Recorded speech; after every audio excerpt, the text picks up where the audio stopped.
Je me suis toujours considéré comme un chasseur, pas comme une victime. Au fond de cette forêt, parmi les souches pourries et les chuchotements du vent, je connaissais chaque chemin, chaque arbre. Mais ce jour-là, la forêt s'est transformée en piège et je suis devenu le gibier. Il m'attendait, invisible, mais tangible, comme un souffle glacé dans mon dos. Au début, ce n'étaient que des pièges tendus à la bête. Mais plus tard, j'ai compris que ces pièges étaient tendus pour moi. Quelqu'un savait que je venais. Et ce quelqu'un n'avait qu'un seul but, me faire sentir ce que c'était que d'être chassé. Je m'appelle Jeff Harper et je participe à des courses depuis plus de 10 ans. Durant cette période, j'ai vu beaucoup de choses. Des accidents, des randonneurs perdus et même des rencontres avec des prédateurs à des distances dangereuses. Mais rien ne m'avait préparé à ce qui s'est passé cette semaine-là dans le parc. C'était un matin ordinaire lorsque j'ai reçu un appel du poste central. Ils m'ont signalé qu'ils avaient vu des personnes suspectes dans l'un des secteurs éloignés, près de la frontière avec les zones non enregistrées. Il s'agissait d'un protocole standard. Vérifier la zone, rechercher des traces de braconniers et appeler des renforts si nécessaire. J'ai décidé qu'il s'agirait d'une nouvelle sortie infructueuse. Ce secteur était pratiquement inaccessible aux touristes. Trop sauvage, trop dense et les routes presque impraticables. En général, seuls les rangers s'y rendaient et seulement en cas d'extrême nécessité. Cet endroit m'a toujours semblé lugubre, même le jour. Le soleil perçait à peine à travers les grands pins et les chênes. Mais j'ai toujours pensé que je connaissais ce parc mieux que quiconque. Ce jour-là, j'avais confiance en mes capacités. Lorsque j'ai atteint la pointe, j'ai éteint le moteur de ma Jeep. L'air sentait la terre humide et les feuilles pourries. J'ai pris la radio et j'ai annoncé le début de la patrouille. J'avais avec moi une lampe de poche, un fusil, un couteau et mon chargeur. La norme établie pour chaque patrouille. Sauf que maintenant, c'était plutôt une promenade, jusqu'à ce que je tombe sur le premier piège.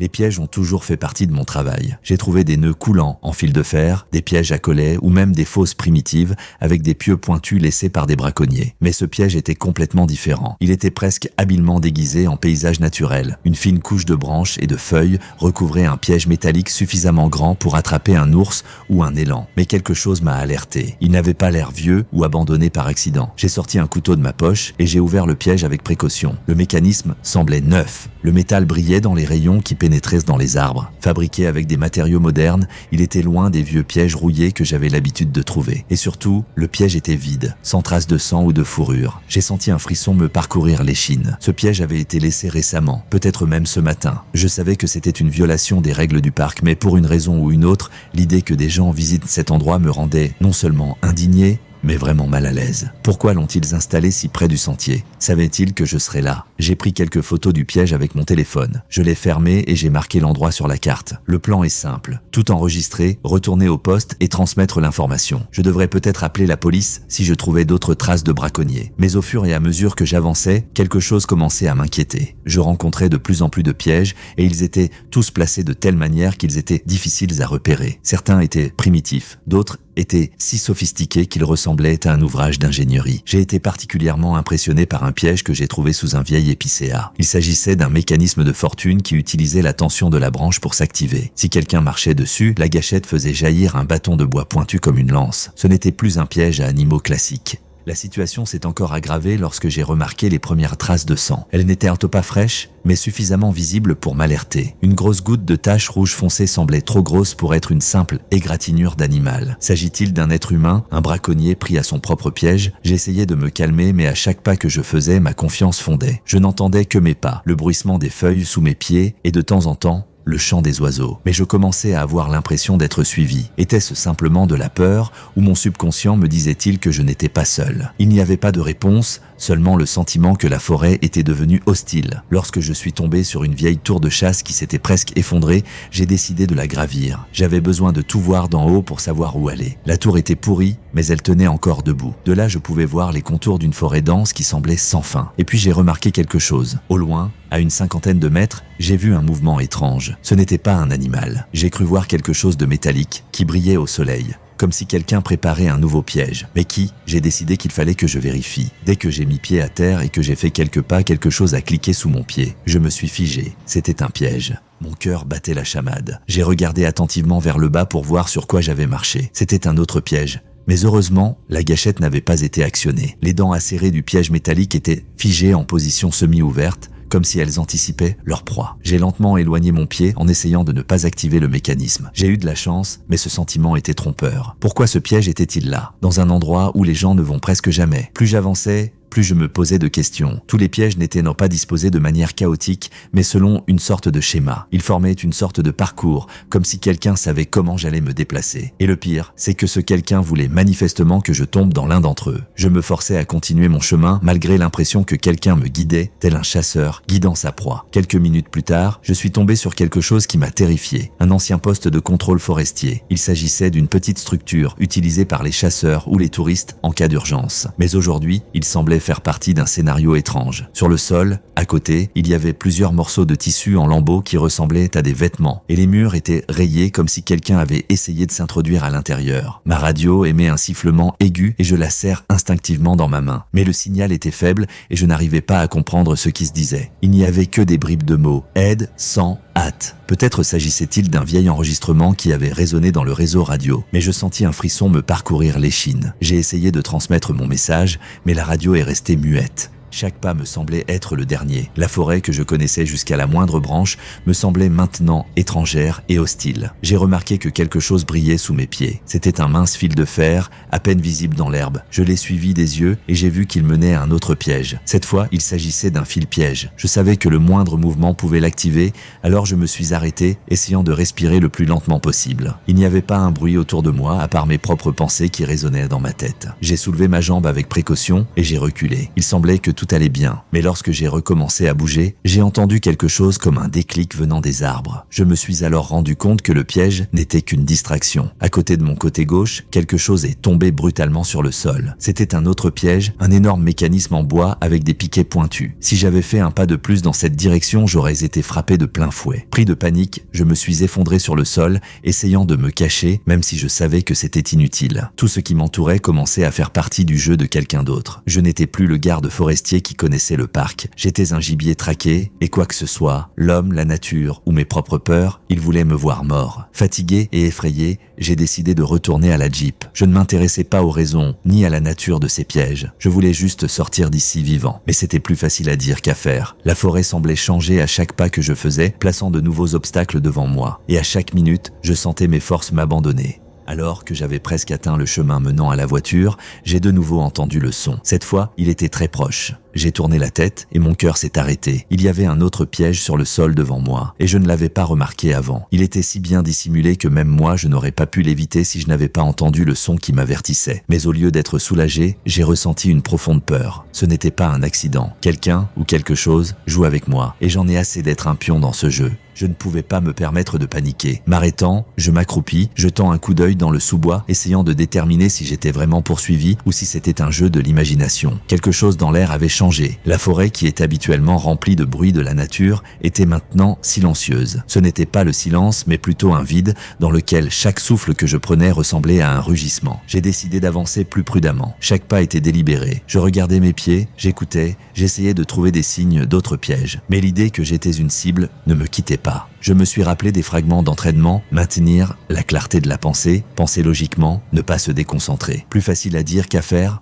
Après quelques minutes de marche, je suis tombé sur quelque chose d'encore plus grave. Devant moi se trouvait un vêtement, une veste de camouflage qui semblait neuve. Je me suis approché, essayant d'évaluer si je devais la toucher. La veste avait l'air d'avoir été jetée par quelqu'un, mais à côté, j'ai vu une marque profonde dans le sol. Quelque chose de lourd avait été traîné ici et avait ensuite disparu dans le fourré. Je n'ai pas pu m'arrêter, quelque chose en moi murmurait « c'est un piège, ne cède pas ». Et pourtant, j'étais hanté par le sentiment qu'il s'agissait d'un indice important. Peut-être que la personne qui a perdu cette veste était une victime et non un chasseur. J'ai pris une photo de la trouvaille et j'ai décidé de passer à autre chose. Je me suis alors rendu compte que la route menant à ma Jeep était beaucoup plus longue que dans mes souvenirs. La forêt changeait, les arbres avaient un aspect différent, l'herbe était plus épaisse. Parfois j'avais même l'impression de tourner en rond, alors que la boussole indiquait que j'avançais tout droit. La peur est devenue un compagnon constant. Quelque chose a craqué dans le fourré. Ce n'était pas un animal. Était-ce un homme? Mon talkie-walkie a repris vie, cette fois-ci de façon distante et déformée. Mais j'ai pu distinguer quelques mots. Cachez-vous, ils savent. J'ai cru qu'il s'agissait d'une voix provenant de l'enfer lui-même. J'ai regardé autour de moi et j'ai remarqué quelque chose dans les buissons. Un éclat métallique. On aurait dit une caméra attachée à un arbre. Je me suis approché et j'ai vu que la caméra était allumée et que son objectif était tourné vers moi. J'ai reçu un signal clair dans ma tête. Il s'agit d'une surveillance. Quelqu'un me surveillait. J'ai frappé la caméra avec la crosse de mon fusil. Elle s'est éteinte mais cela ne m'a pas soulagé. Au contraire, j'ai senti ma peur se transformer en désespoir. Maintenant, ils sont sûrs que je suis au courant de leur jeu. Au bout d'un moment, je suis arrivé dans une petite clairière. Elle semblait trop ouverte pour être sûre, mais mes forces s'épuisaient. Je me suis assis sur un chicot, essayant de rassembler mes pensées. À côté de moi se trouvait une bouteille d'eau, dont il ne restait plus grand-chose. Après avoir bu quelques gorgées, j'ai entendu un bruit derrière moi. En me retournant, j'ai vu une silhouette sombre. C'était un homme. Un homme masqué, confortablement habillé pour se déplacer dans la forêt. Il tenait une arbalète. Il se tenait à quelques mètres et restait silencieux. Mon cœur se serra lorsque je réalisais que l'arme était pointée directement sur moi. Je me suis figé comme si je faisais partie du paysage. Une seule pensée pulsait dans ma tête. Que faire? L'arme était suspendue dans mon dos et tout mouvement brusque pouvait être le dernier. L'homme masqué se tenait immobile, presque comme une statue, mais sa posture était tendue, prête à l'action. Le temps semblait interminable. Ses doigts s'agrippaient à l'arbalète et mes yeux cherchaient obstinément un moyen de s'échapper. Le silence qui régnait entre nous était si fort que j'entendais le bruissement du vent dans les cimes des arbres. Je compris qu'il attendait. Mais qu'attendait-il? Que je fasse le premier pas ou que je sois paralysé par la peur? Et puis il a bougé, un pas en avant, lent et difficile. Je n'ai pas eu le choix. J'ai fait quelque chose que je n'attendais même pas de moi. Je me suis précipité sur le côté, attrapant l'arme dans mon dos. Mon mouvement était réfléchi, mais je n'avais qu'une idée en tête. Tirer. Tout se confondit en un instant. Le bruit du tir, le déclic de l'arbalète et la façon dont je tombais au sol, essayant d'éviter son attaque. Un coup de fusil coupa le silence et j'entendis un thud sourd. Ma balle avait touché un arbre. L'homme disparut dans l'ombre aussi vite qu'il était apparu. Je ne savais pas si je l'avais touché ou s'il se cachait simplement. L'air sentait la poudre, mais au lieu d'être soulagé, je me sentais encore plus terrifié. Il savait maintenant que je n'étais pas désarmé. Sans attendre son retour, je me suis levé d'un bond et j'ai couru vers la Jeep. La distance que j'avais parcourue lentement et prudemment me paraissait maintenant interminable. Mon cœur battait si fort que j'avais du mal à entendre mes propres pensées. Derrière chaque arbre, je voyais une menace. Derrière chaque craquement de branches, ses pas. La route vers la Jeep était terrifiante. Chacun de mes pas était un test d'endurance. La forêt semblait prendre vie et tout ce qui s'y trouvait semblait être un ennemi. Les arbres que j'avais connus toute ma vie ressemblaient maintenant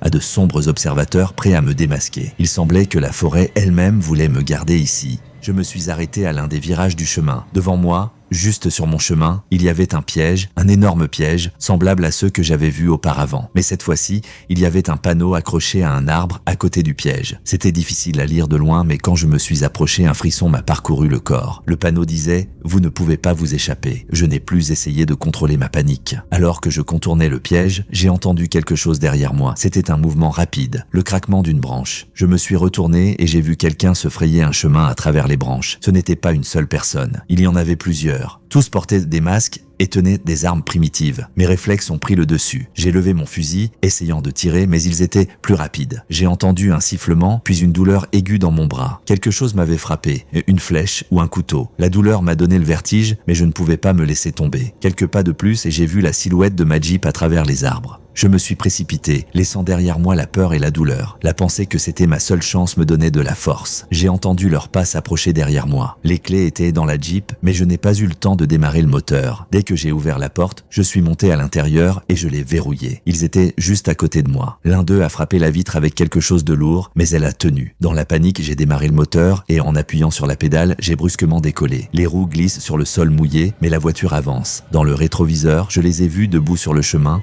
me regardant fuir en silence. Le moteur a rugi et la Jeep s'est engagée dans un sentier étroit où les branches s'enroulaient autour de moi comme si elles essayaient de me retenir. J'ai roulé aussi vite que j'ai pu, mais une pensée me traversait l'esprit. Et si ce n'était pas la fin? Et s'ils savaient où je vais? La station de radio a repris vie. Cette fois, son signal était plus fort et j'ai pu distinguer quelques mots, coordonnées. Station centrale, aide requise. J'ai saisi le microphone et j'ai crié dedans, essayant d'appeler quelqu'un, n'importe qui. Il n'y avait qu'un sifflement en réponse. Lorsque je suis enfin sorti du fourré et que j'ai emprunté une route plus dégagée, je me suis senti un peu mieux, mais la peur ne m'a jamais quitté. Il semblait qu'ils étaient toujours dans les parages. Je ne voyais personne dans le rétroviseur, mais cela ne signifiait pas que j'étais en sécurité. Quelques kilomètres plus loin, j'ai remarqué un vieux panneau en bois sur la route. Il était presque détruit, mais je l'ai reconnu. C'était un panneau indiquant l'une des bases de la réserve utilisée par les Rangers pendant les longues patrouilles. Je me suis souvenu qu'il y avait un émetteur radio plus puissant à cet endroit. Il était risqué de s'arrêter, mais je savais que je devais essayer. Si je continuais à rouler, je n'aurais aucune chance d'appeler à l'aide. J'ai fait demi-tour et j'ai roulé jusqu'à la base. En arrivant devant le petit bâtiment en bois, mon cœur a de nouveau battu la chamade. Tout avait l'air abandonné. Les portes étaient entrouvertes et les fenêtres brisées. J'ai coupé le moteur et l'ai laissé tourner au ralenti. L'arme au poing, Je me suis approché prudemment de l'entrée. L'intérieur était sombre et sentait la moisissure et l'humidité. J'ai avancé lentement en essayant de ne pas faire trop de bruit. J'ai trouvé un émetteur radio, je l'ai allumé et j'ai essayé de me mettre à l'écoute. Le signal était faible, mais j'ai commencé à transmettre des messages, leur expliquant ce qui s'était passé.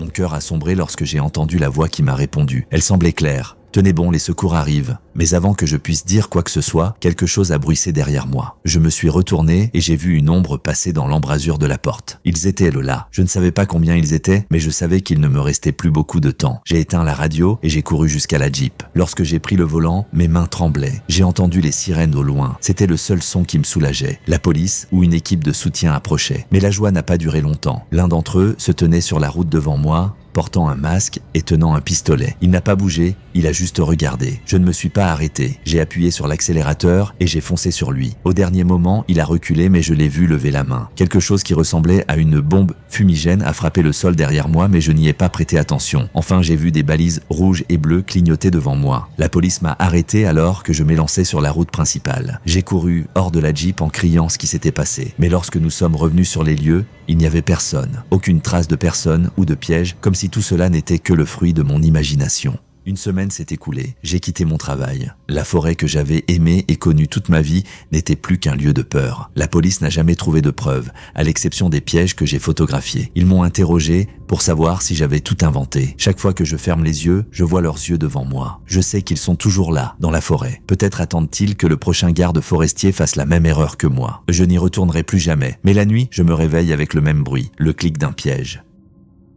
Si cette histoire vous tient en haleine, n'oubliez pas de jeter un coup d'œil à mes autres vidéos qui donnent la chair de poule. Je vous recommande de regarder l'histoire de Taxi, un voyage qui pourrait être le dernier, ou celle d'excursion, où un événement ordinaire s'est transformé en cauchemar. Et n'oubliez pas de vous abonner à la chaîne pour ne pas manquer les nouvelles histoires qui font battre votre cœur. Appuyez sur la cloche et laissez vos commentaires. Oseriez-vous être à la place du héros? La situation va devenir encore plus effrayante.